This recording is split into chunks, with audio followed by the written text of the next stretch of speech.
Баршаларыңызға қайырлы күн. Бүгін осындай ең нәзік сметаник жасап үйренеміз. Менің каналыма тіркеліп, видеоны соңына дейін көруді ұмытпаңыз. Ең алдымен ұнымызға қопсытқышымызды қосып, оны електен өткізіп аламыз.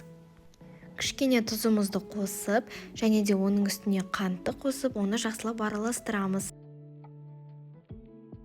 Бөлме температурасында тұрған сары майымызды алып, оны да қосамыз. Бірінші қасықпен араластырып алсаңыздар да болады, одан кейін қолмен араластырамыз.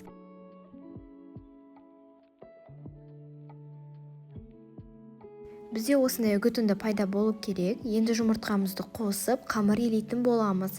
Біздің қамырымыз нәзік, қолға кішкене жабысып тұратындай болу керек. Мінекей видеода көрсетіліп тұр. Енді целлофанмен салып, холодильникке қойып қоямыз. Енді начинкасын жасайтын боламыз. Сметанаға жұмыртқамызды қосамыз, және де қантымызды қосып, оны жақсылап араластырамыз. Көп араластырудың керегі жоқ. Кішкене ғана араластырсаңыз болды.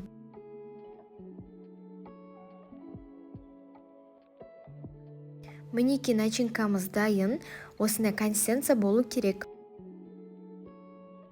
Енді формамызды дайындап аламыз. Өздеріңіз қалаған формаға салып пісірсеңіздер де болады, бірақ та мен дөңгелек форманы пайдаландым. Мінекей осылай қамырымызды жайып шығамыз. Енді начинкамызды салып 180 градуста духовкада пісіретін боламыз.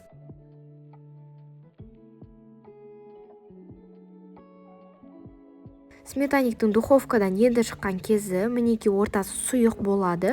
Оған қатты уайымдаудың керегі жоқ. Оны бөлме температурасында 2-3 сағатқа қойып қойсаңыз, мінекей осындай күшті сметаник болады. Іші толығымен қатады. Видеоның соңына дейін көргендеріңізге рахмет. Отбасыларыңызға ұнайды деген сенімдемін. Баршаларыңызға ас болсын.